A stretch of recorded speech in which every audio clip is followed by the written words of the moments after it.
Samajwadi party के राष्ट्रीय अध्यक्ष अखिलेश यादव ने केंद्र सरकार पर शिक्षा व्यवस्था को लेकर तीखा हमला बोला। उन्होंने कहा कि विपक्ष पूरी तरह एकजुट है और इंडिया गठबंधन के सभी नेता इस मुद्दे पर बैठक करेंगे।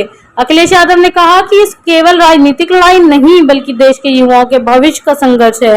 अखिलेश यादव ने आरोप लगाया कि भाजपा सरकार में सत्ता में आने के बाद से शिक्षा व्यवस्था लगातार कमजोर हुई है। उन्होंने कहा कि छात्र और युवा अपनी मांगों को लेकर सड़क पर उतरने को मजबूर हैं, जो सरकार की नीतियों पर गंभीर सवाल खड़े करता है। उन्होंने प्रदर्शन कर रहे छात्रों का समर्थन करते हुए कहा, मैं युवाओं के मनोबल और उनकी चेतना को बधाई देना चाहता हूं। अखिलेश यादव ने कहा कि देश का युवा अपने अधिकारों और बेहतर शिक्षा व्यवस्था के लिए आवाज उठा रहा है, जिसे दबाने के लिए बजाय सरकार को सुनना चाहिए। सभा प्रमुख ने कहा कि विपक्ष इस मुद्दे को संसद से लेकर सड़क तक मजबूती से उठाएगा और युवाओं के हितों की लड़ाई जारी रखेगा। उनके बयान के बाद शिक्षा और छात्र आंदोलन का मुद्दा एक बार फिर राजनीतिक बहस के केंद्र में आ गया है।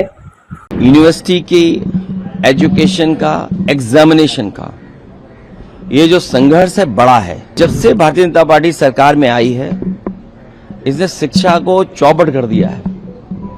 एजुकेशन में कैसे अपने लोगों को बैठा दे, अंडरग्राउंड अनरजिस्टर्ड लोगों को। मैं बधाई देना चाहता हूं एक बार फिर युवाओं के, नौजवानों के, उनके मनोबल को और उनकी चेतना को। ये सरकार उनकी चेतना को चुनौती नहीं दे सकती है। विपक्ष एक है और अभी विपक्ष के दलों की बैठक है। इंडिया गठबंधन के सभी लीडर्स बैठक करेंगे और जो फैसला होगा आपको जानकारी में ला दिया जाएगा। यूनिवर्सिटी की एजुकेशन का, एग्जामिनेशन का ये जो संघर्ष है बड़ा है, क्योंकि जब से भारतीय जनता पार्टी सरकार में आई है, इसने शिक्षा को चौपट कर दिया है। एजुकेशन में कैसे अपने लोगों को बैठा दे, अंडरग्राउंड अनरजिस्टर्ड लोगों को। और मैं बधाई देना चाहता हूं एक बार फिर युवाओं के, नौजवानों के, उनके मनोबल को और उनकी चेतना को। ये सरकार उनकी चेतना को चुनौती नहीं दे सकती है।